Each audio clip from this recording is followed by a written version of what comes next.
네, 오늘 함께 말씀 나누도록 하겠습니다. 함께 나눌 말씀은 리더의 자질을 갖추라, 자질을 갖추라라는 제목으로 함께 말씀을 나누도록 하겠습니다.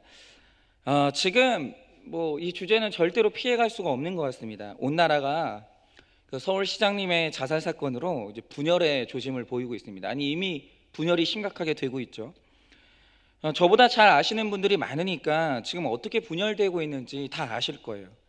한쪽 측은 그동안 시장님이 했던 수고와 업적을 고려해서 서울특별시의 장례로 정중하게 5일장을 치러야 된다라고 그렇게 이제 주장을 하고 있고, 또 한쪽은 이 범죄의 가해자라는 의심을 받는 가운데 그 혐의를 피하고자 자살한 분에 대해서 서울특별시 장례나 5일장으로 치르는 것은 부적절하다, 그것은 굉장히 잘못된 시그널을 준다, 이렇게 분열이 되면서 연일 진영 싸움, 이념 싸움으로 계속 번지고 있습니다. 저는 여기서 뭐가 옳은지 제 의견을 밝히지는 않겠습니다. 그러나 이 현상 자체가 말해주는 의미는 반드시 짚고 넘어가야 된다고 생각을 합니다. 그 의미 중에 하나가 뭐냐면, 리더의 자리가 가지는 상징성과 영향력이 이렇게 크다는 거예요. 이 자리는 보통 자리가 아니에요. 일단 누구든지 리더의 자리에 오르게 되면 그 자리가 크든 작든 반드시 그 리더십의 영향을 받는 자들에게 영향력을 끼치게 되어 있어요. 이 말 뜻이 뭐냐면, 내가 하는 선한 행동으로 말미암아 선한 영향력을 끼칠 수도 있지만 내 행동으로 인해서 누군가는 치명적인 악 영향도 받을 수 있다는 겁니다. 특별히 저는 이 자살 문제는 반드시 짚고 넘어가야 되는데요, 모든 자살이 다 문제가 되지만 리더의 자리에 오른 사람이 자살이라는 방식으로 문제를 해결할 수 있다는 이 시그널을 주는 것은, 이거는 타협의 여지가 없이 잘못된 겁니다. 어떤 경우에든지 책임을 진 자는 그 책임을 정면으로 받아내고 그 책임에 대해서 대가를 치르는 모습을 보여줘야 돼요. 여러분, 오늘 어떤 경우가 됐든 어떤 문제가 됐든 결론이 자살로 결론이 났다는 것은 믿는 자로서 저는 도저히 동의할 수 없습니다. 교회의 우리 최소한 한일교회 모든 성도님들에게는 자살은 우리 인생의 결론이 될 수 없다는 것에 대해서 분명히 말씀드립니다. 이것은 이분의 영향을 받으시면 안 돼요. 말씀은 어떤 경우에도 이걸 동의하지 않고 허락하지 않습니다. 여러분, 우리는 오늘 다 가정에서 리더의 자리에 올랐고, 소그룹의 리더고, 직장의 리더고, 또 우린 장차 큰 리더십이 될 수 있어요. 그러면 이제 오늘 말씀을 통해서 올바른 리더의 모습은 도대체 무엇인지 오늘 그것을 살피고자 합니다. 첫째로, 자신을 버리는 리더입니다. 13절입니다. 이때 예수께서 갈릴리로부터 요단강에 이르러 요한에게 세례를 받으려 하시니. 여러분, 이 말씀에 이때에는 세례 요한이 외친 후예요. 그러니까 지난주에 말씀을 드렸잖아요. 지난주에 세례 요한이 그 무서운 권세자들에게 누가 너희에게 임박할 진노를 피했다고 하더냐, 이 독사의 자식들아, 도끼가 나무 뿌리에 이미 놓여 있도다, 여러분 이렇게 긴박하게 외쳤던 후예요. 여러분, 요한은 확신에 차서 예수님은 오실 것이고 예수님이 오시면 심판이 이루어진다 라고 외치는 거예요. 알곡과 가라지의 심판, 불에 태워지는 심판이 임박했다고 그렇게 외쳤어요. 그러니까 이번 주에 또 벌어졌던 일들을 보면서 왜 우리가 긴박하게 외치는 게 이렇게 중요한 건지 우리가 또 깨닫게 되는 거죠. 우리는 몰랐어요. 몰랐는데 또 누군가는 우리가 모르는 사이에 살아야 되나 죽어야 되나 굉장히 심각하게 고민하고 있다는 거예요. 그리고 누구든지 잘못된 선택을 할 수 있다는 거죠. 그리고 드디어 13절에 이 외침 후에 예수님이 등장하셨어요. 여러분, 그 예수님은 사람들이 기대했던 심판의 모습으로 나타나지 않으시고 요한에게 세례를 받으러 나타나셨어요. 여러분, 원래 세례는 죄인들이 죄를 씻기 위해서 받는 것인데, 예수님이 진짜 하나님의 아들이고 구세주라면 왜 죄인들이 받아야 될 세례를 받으러 오셨을까요? 이유가 뭐냐면, 이 공생애의 사역을 시작하면서 예수님은 이 세상의 관계와 질서 안으로 들어오신 거예요. 이것이 바로 리더의 자격, 사역자의 자격이에요. 관계와 질서 안으로 들어가는 것. 여러분, 이 세상에 우리를 훈련시키는 것 중에서 질서보다 위대한 게 없어요. 여러분, 질서 안에서 우리는 훈련이 되는 거예요. 여러분, 이 세상 질서에 순종한다는 것은 나를 버리는 거예요. 제가 이따 광고 시간에도 말씀을 드리겠지만 저희가 지금 1대1 훈련이 첫 시간이 이미 진행이 됐는데, 지금 이번 주에 총리님이 교회 모든 소그룹 모임을 폐한다고 말씀을 하셔서 저희가 1대1 훈련을 중단했습니다. 절대 쉽지 않은 결정이었습니다. 그런데 저는 이것이 이 세상 질서에 순종하고 교회가 훈련받는 기간이라고 저는 그렇게 생각을 합니다. 이게 바로 자기를 버리는 거예요. 십자가를 지는 겁니다. 여러분, 예수님이 세례를 받으신 것은 죄 없으신 주님이 나를 죄인으로 자처하셔서 죄인의 입장으로 들어가신 거예요. 온 인류의 죄를 대신해서 고백하신 것입니다. 여러분, 우리가 이렇게 돼야 된다는 거죠. 남편이 외도를 해도 부인이 죄를 고백하고, 부모가 잘못을 하면 자식이 죄를 고백하고, 자존심과 원망을 버리고 상대방의 죄를 대신해서 고백하는 것, 그것이 바로 나를 버리고 십자가를 지는 일이에요. 여러분, 만약에 이 코로나 사태로 인해서 정말 하나님이 어떤 회개를 받기를 원하신다면 여러분, 세상에 어떻게 회개를 하겠어요? 아니, 말씀을 모르고 회개에 대한 말씀을 들어본 적이 없는데, 죄에 대한 개념이 우리랑 다른데 여러분, 그들이 어떻게 회개를 하겠어요? 그러므로 만약 이 사태를 통해서 하나님이 소돔과 고모라 같은 이 세상에서 받고 싶어하는 회개가 있다면 그것은 마땅히 교회가 해야 돼요. 우리가 죄인이다 하면서 교회가 회개를 해야 되는 거예요. 그게 바로 십자가를 지는 겁니다. 여러분, 이 세상에 내가 그 사람의 입장이 되어지는 것보다 더 큰 위로는 없다는 거예요. 여러분, 적용 질문 드립니다. 내가 순종해야 할 관계와 질서는 누구입니까? 내가 순종해야 할 관계와 질서는 누구입니까? 남편이나 직장 상사의 인격이 아니라 하나님이 허락하신 질서이기에 순종해야 함을 알고 있습니까? 남편, 상사의 인격이 아니라 하나님이 허락하신 질서이기에 순종해야 함을 알고 있습니까?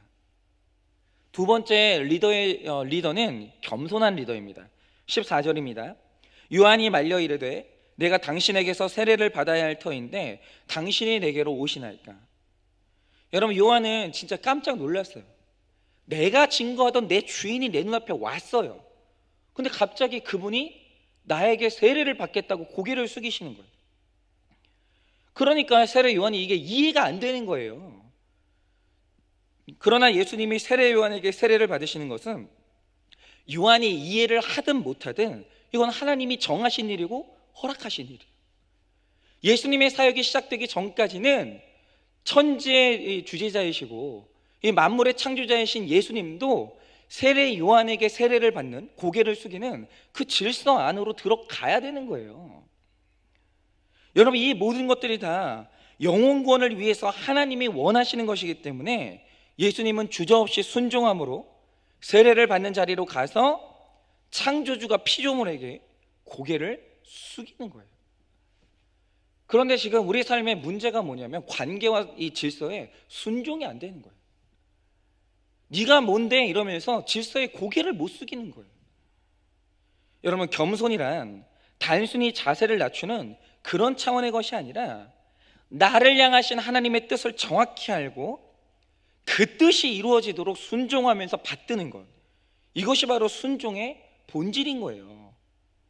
여러분, 다음은 조나단 에드워즈의 말인데, 이분이 이 겉으로 보여지는 이 속이는 겸손에 대해서 굉장히 날카로운 통찰력을 제공했어요. 한번 들어보세요.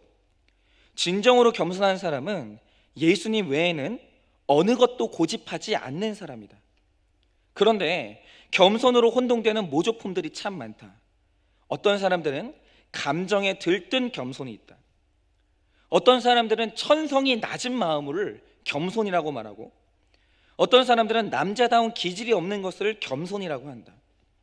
어떤 사람들은 우울하고 내성적인 성품을 겸손이라고 한다.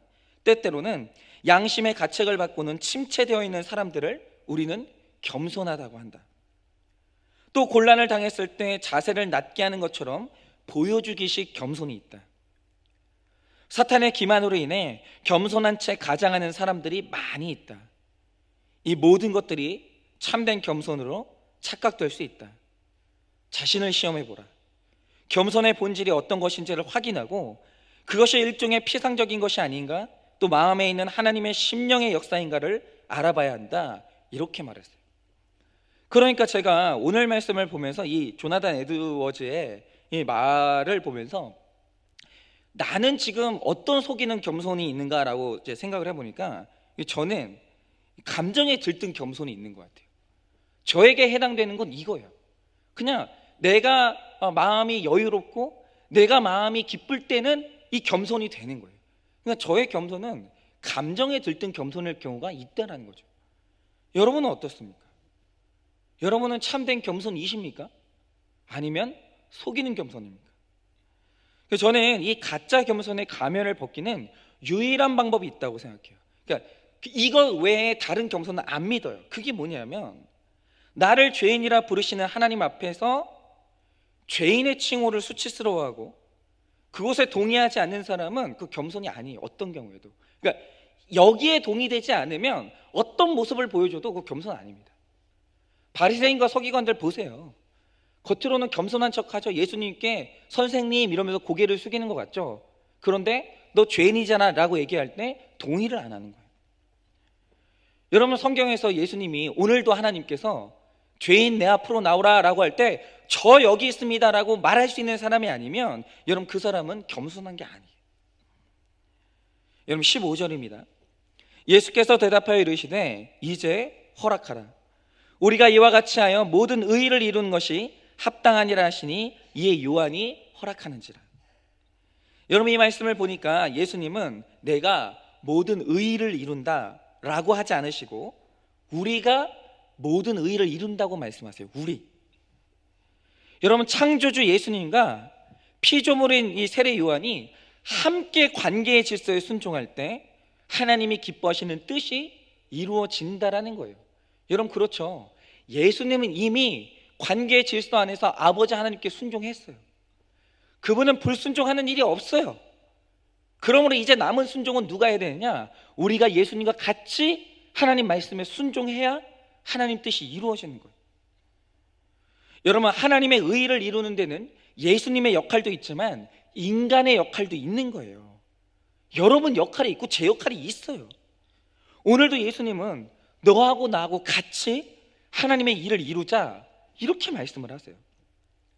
여러분 내게 돈이 있고 머리가 좋아서 능력이 있어서 주님이 원하시는 사역을 하는 게 아니에요. 주님 사역은 그렇게 이루어지는 게 아닙니다. 오히려 주님이 혼자 일하시면 오늘도 훨씬 더 편하게 하나님 뜻을 이룰 수 있어요. 하지만 주님은 오늘도 말씀에 순종할 동역자를 부르신다는 거예요. 오늘 하나님은 우리와 함께 자기 뜻을 이루기를 원하세요. 그렇기에 오늘도 내가 할 것은 하나도 없는 거예요. 그저 전능하신 하나님이 쓰시고자 할 때 우리는 겸손함으로 순종의 자세만 보여주면 되는 거예요. 그러면 하나님께서 나를 통해서 하나님의 뜻을 이루신다는 거예요. 그래서 앤드류 머레이는 만물의 본질에서 볼 때 하나님께 대한 전적인 의존, 이것이 겸손이라고 했어요. 여러분 이것이 첫 번째 피조물의 의무이고 최고의 미덕이에요. 그렇죠 여러분. 저라도 누구도 벗어날 수 없어요. 하나님 앞에 죄를 지었으면 그 죄를 해결하는 길은 자살이 아니에요. 죄를 해결할 수 있는 유일한 질서에 대한 순종은 고백하고 대가를 치르는 거예요. 수치를 잘 당하는 거예요. 예수 그리스도에게 전적으로 의존하는 거예요. 그런데 여전히 죄 앞에서 자기 의의를 내세우니까 여러분 가룟 유다가 여러분 의로운 사람이었어요. 여러분 그가 예수님을 의지하지 않는 의로운 사람이었기 때문에 그의 결론은 자살이었던 거예요. 여러분 이거는 겸손이 아니에요. 겸손이란 죄 앞에서 전적으로 예수님을 의지하는 거예요. 그러므로 교만함, 겸손의 상실은 모든 죄악의 근원이에요. 겸손의 회복, 즉 피조물이 하나님과 원래 바른 관계를 회복하는 것 외에 우리는 어떤 것으로도 구원될 수 없어요. 여러분, 자살함으로 내가 잠깐의 수치를 피하면 그 구원받은 겁니까? 그렇지 않습니다. 여러분, 육의 수치를 피하면 영의 수치를 영원히 당해야 돼요. 그런데 내가 오늘 이 땅에서 잠깐의 수치를 잘 당하면 우리는 영원한 수치를 면하게 된다는 거예요. 그래서 하나님은 우리로 하여금 겸손을 배우게 하시고 겸손을 갖춘 사람으로 만들어 가시는데, 그것을 위해서 하나님은 오늘도 우리를 연단 가운데로 집어넣으시는 거예요. 연단 아니면 우리의 꼿꼿한 교만을 그 무엇도 꺾지 못해요. 오늘도 하나님은 내 불타는 이 교만을 꺾고자 우리를 연단 속으로 집어넣으시는 거예요. 그래서 야고보서 1장 3절을 보면 이런 말씀이 있습니다. 믿음의 시련이 인내를 만들어내는 줄을 너희가 알미라고 했어요. 그러니까 우리가 시련이 없을 때는 내 힘으로, 내 마음만 먹으면 나 할 수 있을 것 같아요. 난 늘 그래 왔으니까. 저도 그랬던 것 같아요. 내가 마음 먹으면 난 지도자에게 인정받아. 한 번도 안 그래 본 적이 없으니까. 그런데 이게 안 통하는 기가 막힌 시련이 찾아오면 너무나 꽉 막힌 환경에서 나는 할 수 있는 것이 아무것도 없는 환경이 올 때가 있어요. 그런 날이 와요. 누구에게나. 늘 내가 했던 방식이 안 통하고 늘 통했던 공식이 다 틀어지는 경우가 있다는 거죠. 그래서 숨을 쉬는 것조차 사치로 여겨지는 환경이 올 때가 있어요. 이럴 때는 참는 것밖에는 아무것도 할 수 없는 그런 경우가 있다는 거죠. 그런데 참는 것밖에는 할 수 없는 것이, 아무것도 할 수 없는 환경을 당해보는 것이 얼마나 복인 줄 몰라요. 왜냐하면 야고보서 1장 12절에는 시험을 참는 자가 복이 있다고 했거든요. 그러니까 복이 있으려면 참는 일이 있어야 되는 거예요. 여러분, 이 세상에 안 참아도 되는 사람은 권력자라고 하거든요. 권력자가 복이 있는 게 아니에요. 여러분, 참아야 되는 환경 가운데 처해 본 사람이 복을 받아요. 여러분, 사람들은 참기 힘든 사건이 없으면 얼마나 자기 자신한테 후회지고 교만해지는지 몰라요. 그래서 내게 참을 수밖에 없는 환경을 주신 것이 얼마나 하나님이 나를 귀하게 취급하는 사건인지 몰라요. 그래서 믿음의 시련은 인내를 이루고 스스로 아무것도 할 수 없다는 걸 인정하면서 비로소 진정한 겸손을 배우게 되는 거예요. 아무도 장담하지 않는 인생, 오직 하나님 말씀만 따르는 인생, 그런 인생이 되는 거죠. 제가 가끔 지체들에게 이메일이나 전화를 받을 때가 있어요. 그런데 보통 목사한테 연락 안 합니다. 그런데 목사에게 연락이 없다가 갑자기 연락이 오면 열의 9은 문제 때문에 연락을 하는 거예요. 문제 있는 거예요. 그런데 이런 전화들을 받으면서 알게 되는 사실이 뭐냐면, 정말 결정하기 어렵고 힘들고 복잡한 문제가 생기면 목사에게 전화도 하고 도움도 청해요. 목사님, 모르겠어요. 상담 좀 해주세요. 목사님, 말씀으로 해석 좀 해주세요. 목사님, 기도 좀 해주세요. 정해진 게 없으면 늘 이렇게 전화를 해요. 그런데 나는 이미 결정했어요. 이건 내가 꼭 하고 싶어요. 이거 못하면 직성이 풀리지 않을 것 같아요. 그러면 절대로 목사한테 전화 안 해요. 절대로 기도 부탁 안 해요. 왜냐하면 연락했다가 방해받을까 봐. 나는 이미 하려고 마음 먹었는데 목사님 입에서 야, 그거 하지 마라, 이 말 나올까 봐 안 물어봐요. 내 마음에 확정한 것은 안 물어봐요. 묻지 않아요. 이게 교만이에요. 묻지도 않고 확정하는 거, 결정하는 거. 그래놓고 나중에 공경을 당하면 또 나중에 수치를 받을까 봐 그것도 피해요. 아닌 척해. 말씀에게 묻지도 않고 결정했다가 곤란을 당하면 그때라도 돌이키고 물어야 되는데 자존심이 있어가지고 힘들다는 말도 못해요.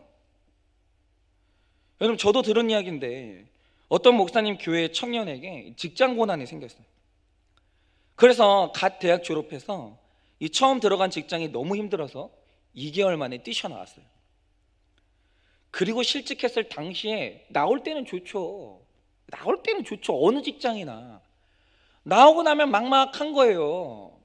여러분, 요즘에 누가 그렇게 요즘 같은 때 뭐 직장 구하는 게 쉽습니까? 그런데 이때는 기도 부탁을 하면서 하나님께서 좋은 직장을 주시면 감사하면서 정말 열심히 다니겠다고, 참겠노라고, 신앙생활 잘하고 11조 열심히 하고 변함없이 섬기겠다고 고백을 했어요. 그런데 그 이제 기도의 응답이었을까요? 하나님께서 그 어려운 때에 새로운 직장을 주셨어요. 더군다나 거기는 서울의 큰 교회가 재단을 설립해서 세운 기독교 기업이었어요. 그래서 매일 아침마다 예배드리고 큐티하고 그 선교도 하는 그런 직장입니다. 그래서 목사님은 이 친구가 진짜 복이 있구나, 이 직장은 오래 다니겠다, 이 생각을 했어요. 그런데 어느 날부터 조금씩 불평이 늘어나더니 어느 날 사표를 던지고 나와버린 거예요. 그래서 깜짝 놀라서 왜 나왔냐고 물어보니까 자기 지금 다니는 직장의 선임이 자꾸 자기 일을 떠넘긴다는 거예요. 기분 나쁘다는 거죠.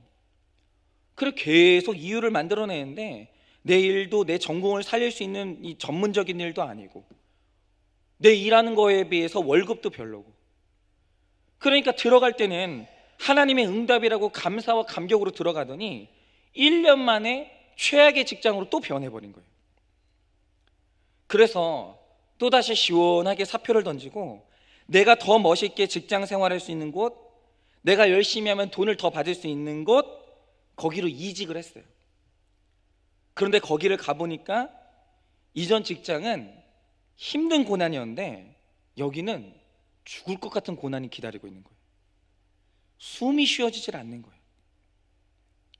여러분, 그런데 이 청년이 이 나중에 한 고백이 뭔지 아십니까? 그렇게 평안한 환경에 있을 때는 이상한 게 뭐냐면 평안하면 불평이 일어나요. 평안하면 예배가 지루해요. 은혜도 무뎌져요. 감사도 안 나와요. 그런데 숨도 쉬어지지 않는 고난에 처하니까 누가 시키지 않아도 큐티가 되고 기도가 나온다는 거예요. 말씀이 들린다는 거예요. 그리고 하나님 살려달라고 하나님께 대한 의지가 저절로 된다는 거죠. 그러니까 시련을 지나보기 전에는 내가 마음먹은 대로 다 될 것 같아요. 그런데 시련을 겪고 나니까 내가 할 수 있는 것이 아무것도 없다는 게 깨달아지는 거예요. 그러니까 참는 것도 한계가 있는 거예요. 한계치의 고난을 만나면 성품으로 견디는 것도 안 되는 거예요. 그걸 나중에 깨닫는 거예요. 여러분, 시련을 겪어보지 않고는 겸손의 본질을 알 수 있는 사람은 아무도 없어요. 여러분, 오늘 숨 쉴 수 없게 하는 기가 막힌 사건들, 인내를 이루어야 될 환경이 있다면 여러분, 그게 오늘 나에게 임한 축복이에요. 여러분, 셀 수도 없는 시련을 겪고 있다면 나는 복이 통째로 모인 복덕방이 되는 거예요. 그런 복이 흘러넘치는 가정과 교회에 성령이 충만하게 임한다는 거예요. 여러분, 오늘 이 청년도 비록 지금 이 직장이 당장 벗어나고 싶은 고난의 현장이지만 이것이 하나님보다 나 자신을 더 믿고 물질을 쫓아간 내 죄의 결론임을 인정하고 벗어나려고 하는 것이 아니라 거기서 나의 회개를 이루고 겸손만 갖추면 하나님께서 나를 변화시켜 주시고 내 환경도 상황도 하나님께서 인도해 주실 걸로 믿습니다.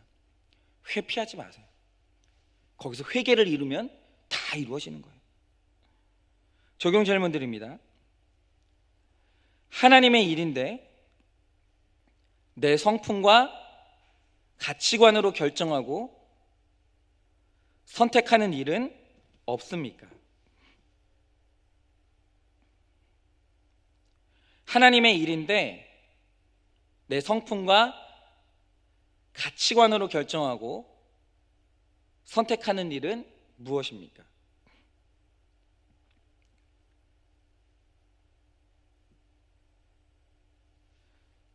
오늘 순종함으로 주님과 함께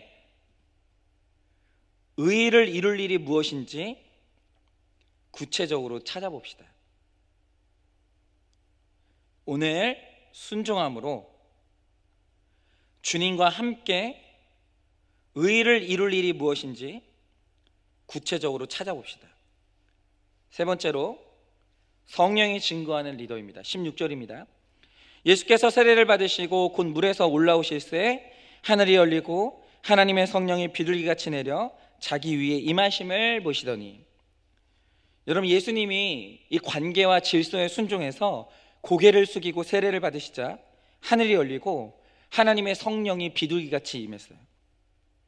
그러니까 하나님 때문에 하는 순종, 오늘 예수님이 하신, 여러분, 예수님이 오늘 피조물 세례 요한한테 고개를 숙이실 때 세례 요한이 무서워서 순종했겠어요? 아닙니다. 여러분, 솔직히 말해서 제가 지금 훈련이 첫 시간이 진행이 됐는데 이거 지금 끊는다는 게, 첫 시간만 하고 이걸 또 중단한다는 게 쉬운 결정인지 아십니까? 아닙니다. 이거는 제가 뭐 나라가 무서워서 제가 순종하는 게 아니에요. 여러분, 이것은 하나님의 뜻이라고 하니까 제가 하나님 사랑해서 한 순종이에요. 만약 제 성품이었으면 저 밀고 나갔습니다. 절대로 중단 안 합니다. 제 고집 있어요, 저도. 그런데 하나님이 원하시기 때문에, 하나님이 로마서를 통해서 그렇게 저한테 말씀하셨기 때문에 하나님 사랑해서 순종한 거예요. 그런데 성령도, 이때 성령도 무섭게 임하는 것이 아니라 비둘기 같은 이 모습으로 부드럽게 임재하신다는 거예요. 여러분, 이게 무슨 뜻입니까? 여러분, 우리가 순종하려면 부드럽게 순종하세요. 엄마에게 순종한다고 설거지를 하면서 기분 나쁘다고 요란하게만 그릇 깨지는 소리 내면서 뭐 설거지 한다든지, 남편에게 순종해놓고 남편 앞에서 먼지 털면서 뭐라고 이러면서 순종을 한다든지, 여러분, 이런 식으로 순종을 해놓고 시끄러운 소리 안 낸다는 거예요. 여러분, 예수님이 이러셨어요. 순종해놓고 왜 해야 되냐고, 왜 하나님이 이런 식으로 일하시냐고. 안 그랬어요. 입을 다물고 비둘기 같은 성령이 조용히 임했다는 거예요. 여러분, 자꾸 생색내면서 하려면 순종은 안 하는 게 나아요. 하나님을 사랑해서 순종하기로 결정했으면 고요하게 나를 죽이면서 순종하는 거예요. 여러분, 자기 위에 성령이 임하심을 보신 예수님처럼 우리도 성령이 임하는 것을 볼 수 있습니다. 나의 사랑과 순종을 성령님이 증거해 주시는 거예요. 내 삶에 성령의 열매가 나타납니다.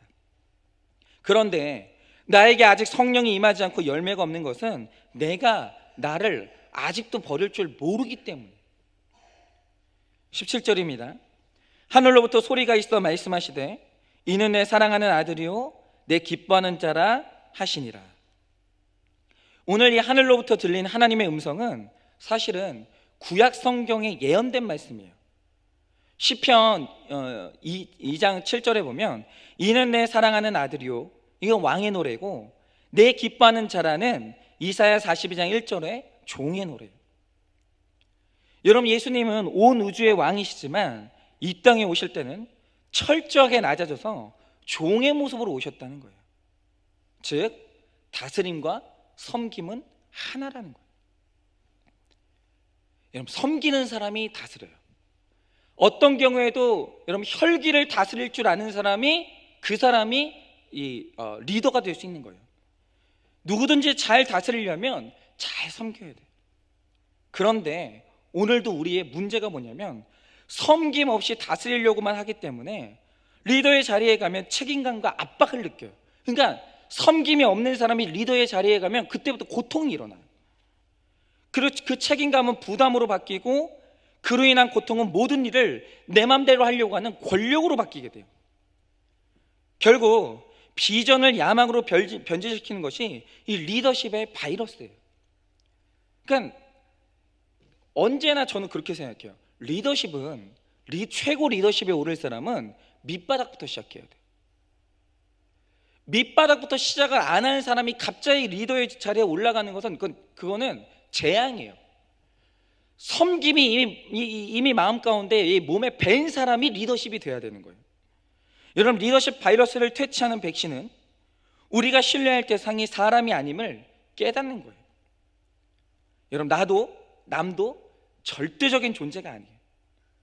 여러분, 우린 내일 죽을 수도 있고 언젠가는 죽을 수밖에 없는 존재예요.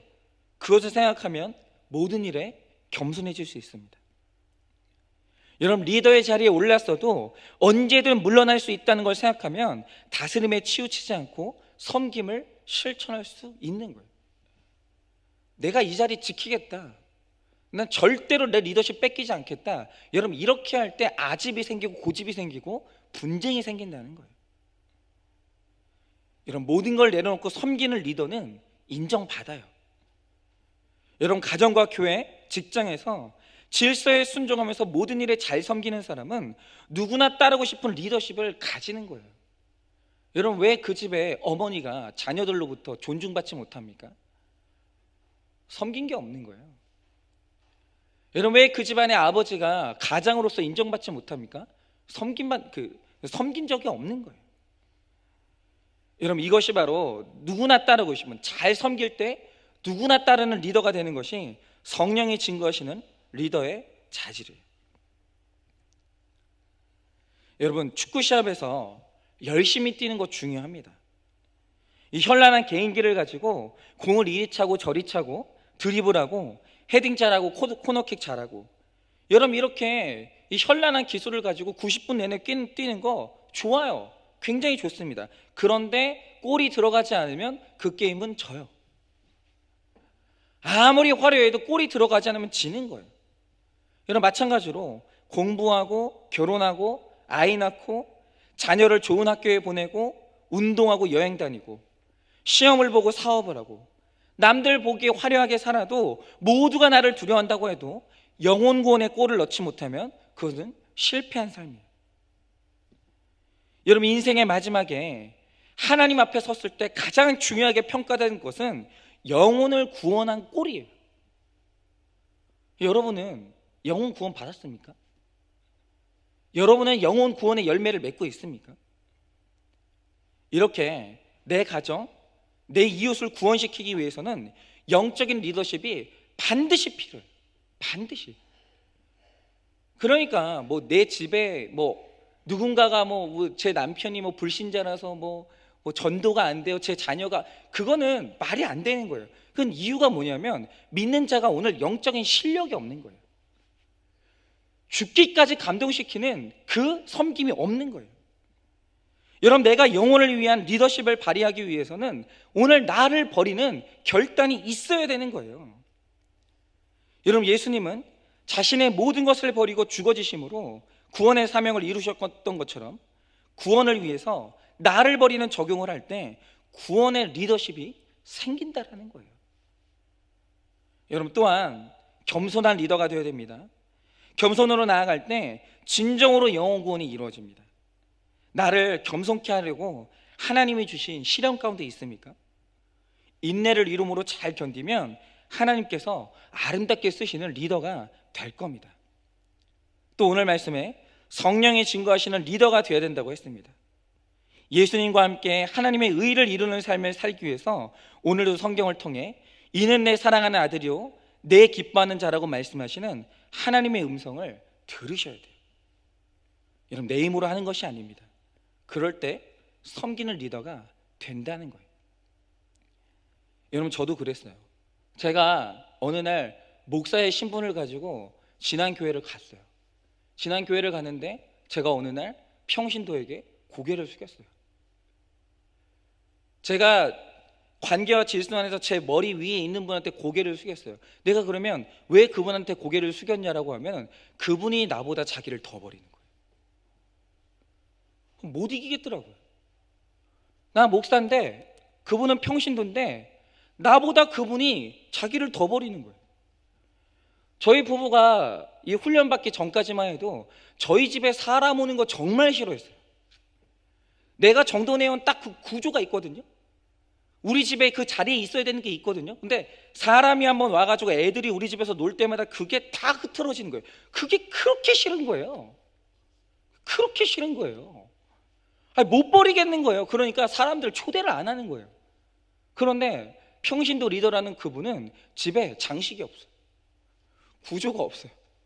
그냥 애들이 와서 소그룹 모임하면서 애들이 와서 뛰어놀고 아이들이 와가지고 마음껏 우리 집에서 부담 없이 소그룹 할 수 있도록 구조가 없어요. 그냥 아예 마루에다가 아무것도 안 놨어요. 그냥 예배 드릴 수 있는 상 놓고 먹을 거 차려. 그렇지 않습니까? 아니, 하나님 앞에서 목사인 나보다 그 사람이 자기를 더 버리는 거, 이거 어떻게 이겨요? 내가 고개를 숙여야지. 그럼 그런 사람이 리더십을 가진다라는 거예요. 여러분 어떠십니까? 여러분들은 가정에서, 여러분이 오늘 믿는 자인데 믿는 자와 안 믿는 자 사이에 누구의 영향력이 가정에서 더 큽니까? 누가 누구한테 끌려가고 있습니까? 믿는 자가 안 믿는 자에게 끌려갑니까? 안 믿는 자가 믿는 자에게 끌려갑니까? 여러분 잘 들으세요. 믿는 자가 안 믿는 자에게 끌려가잖아요. 그 집은 다 지옥 가요. 그 집은 다 지옥 가는 거예요. 반드시 그 집이 구원받으려면 안 믿는 자가 믿는 자에게 끌려가야 되는 거예요. 그래야 천국 가는 거예요. 그러려면 일어나야 되는 일이 뭔가? 오늘 신자가 영적인 리더십을 가져야 되는 거예요.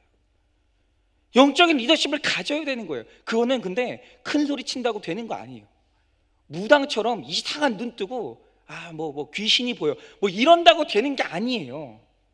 죽기까지 말씀에 순종하고 완전히 내 자신을 버리고 겸손하게 시련의 인내를 이겨내고, 여러분 이럴 때 구원으로 이끄는 리더가 될 수 있다라는 거예요.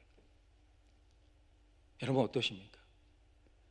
여러분의 가정은 여러분을 따라 구원으로 끌려가고 있습니까? 여러분은 영적인 리더십을 확보하셨습니까?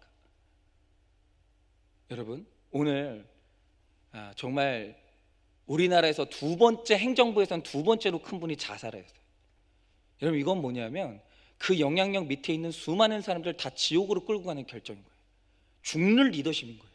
여러분 우리는 이런 리더가 되면 안 돼요. 오늘 하나님 앞에서 천국으로 끌고 가는 리더십이 되어야 돼요. 그것은 살아서 죽는 것 말고는 다른 방법이 없어요. 오늘 말씀 앞에 철저히 순종하고 관계와 질서에 순종해서 섬김으로 말미암아, 정말 상식을 뛰어넘는 섬김으로 말미암아 여러분이 영적 리더가 되시기를 예수님의 이름으로 축원을 드립니다. 이 시간에 우리 조용히 정말 마음으로 간절히 기도할 때, 주님 저 사람 죽이는 리더 되지 않게 해주세요. 나 따라서 내 가족들이 다 지옥 가는 그런 리더십 발휘하지 않게 해주시고, 나를 따라서 온 가족이 천국 가는, 내 이웃과 식구들이 다 천국 가는 주님 그런 리더십이 되게 해주세요. 그 리더십을 확보하려면 겸손해야 되고 자신을 버려야 되고 피를 흘려야 된다고 하시는데, 주님 대가를 치르게 해주세요. 한 명이라도 구원에 이르게 하는데 쓰임받게 해달라고. 이 시간에 우리 다 같이 한번 그런 영적인 리더가 되기 위해서 우리 다 같이 한번 기도하겠습니다. 기도하겠습니다. 하나님 아버지 감사합니다. 하나님 아버지 오늘도 정말 우리를 붙들어 주사 오늘 이 자리에 나오게 하신 하나님 아버지 너무나도 감사를 드립니다. 사랑하는 나의 하나님, 사랑하는 나의 하나님, 나의 하나님 아버지 앞에서 온전히 주님 아버지 앞에 간절히 기도합니다. 주님 오늘 우리에게 하나님 영적인 리더십을 허락하여 주시기를 원합니다. 하나님 아버지 오늘도 잘못된 리더십에 하나님 잘못된 선택으로 말미암아 얼마나 많은 사람들이 실망에 빠지고 그들 또한 하나님 죽음의 갈림길에서 나 또한 죽음을 하나님 선택하여 하나님 이 모든 문제를 피해볼까라고 하나님 그렇게 죽음의 유혹을 느끼는 사람들이 얼마나 많습니까? 하나님 아버지 막아주시옵소서. 하나님 아버지 살려주시옵소서.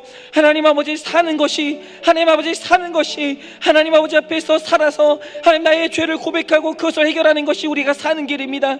하나님 죽는 것이 하나님의 문제를 해결하는 길이 아닙니다. 살아계신 하나님 아버지 온전히 주님 아버지 앞에 간절히 소망하오니 오늘도 우리 안에 역사하여 주사 아버지 하나님께서 허락하여 주시는 살리는 리더십을 하나님 확보하게 하여 주시고 내 주변에 하나님 허무하게 죽어가는 자가 없게 하여 주시고 하나님 아버지 안에서 하나님 살리는 곳으로 끌고 가는 우리가 될 수 있도록 역사하여 주시옵소서. 그것을 위해서 하나님 아버지 내가 받아야 될 훈련이 있다면 받게 하여 주시고 치러야 될 대가가 있다면 치를 수 있도록 주님께서 역사하여 주시옵소서. 주님께서 함께하여 주시옵소서. 하나님 오늘도 나의 하나님 아버지 앞에 간절히 기도합니다. 지금도 살아야 되나 말아야 되나, 내가 왜 이런 상황에서 살아야 되나 고민하는 가운데 너무나 큰 지도자가 문제를 회피하기 위해 자살함으로 말미암아 정말 죽음의 유혹을 더 강하게 받고 있는 수많은 사람들이 있습니다. 주님 살려주시기를 원합니다. 죽지 않게 막아주시기를 원합니다. 그 주변에 하나님 그를 천국으로 끌고 가는 한 명의 리더를 만나게 하여 주셔서 그 죽음에서 건진받기를 원합니다. 주님, 오늘도 내 주변에 죽어가는 사람들이 너무나 많습니다. 오늘도 우리는 죽이는 리더가 아니라 살리는 리더가 되어 내 주변의 사람들을 천국으로 끌고 가는 리더십을 발휘하게 하여 주시고, 그것을 위해 받아야 될 훈련이 있다면 받게 하시고, 내가 해야 될 낮아짐이 있다면 그 자리로 가게 하여 주시고, 해야 될 섬김이 있다면 섬기게 하여 주셔서 반드시 내 주변에 내 사랑하는 사람들을 천국으로 끌고 가는 우리가 될 수 있도록 주님께서 역사하여 주시옵소서. 오늘도 이 말씀을 주시니 감사합니다. 오늘 이 말씀을 통하여서 우리 삶의 모든 일들이 분별될 수 있도록 주님께서 역사하여 주시옵소서. 믿사오며 살아계신 예수님 이름 받들어 기도드립니다. 아멘. 지금은 우리 주 예수 그리스도의 은혜와 하나님 아버지의 그 크신 사랑과 성령님의 위로하시고 교통하시는 그 역사하심이 오늘도 관계의 질서에 순종하여 주님께서 우리에게 이끄시는 훈련을 잘 받아 영적 리더십을 받고 내 주변의 이웃들을 살리는 곳 천국으로 끌고 갈 수 있는 영적 리더가 되기를 원하는 여기 모인 모든 성도들의 머리 위에 지금으로부터 영원 무궁토록 함께 있을지어다. 아멘.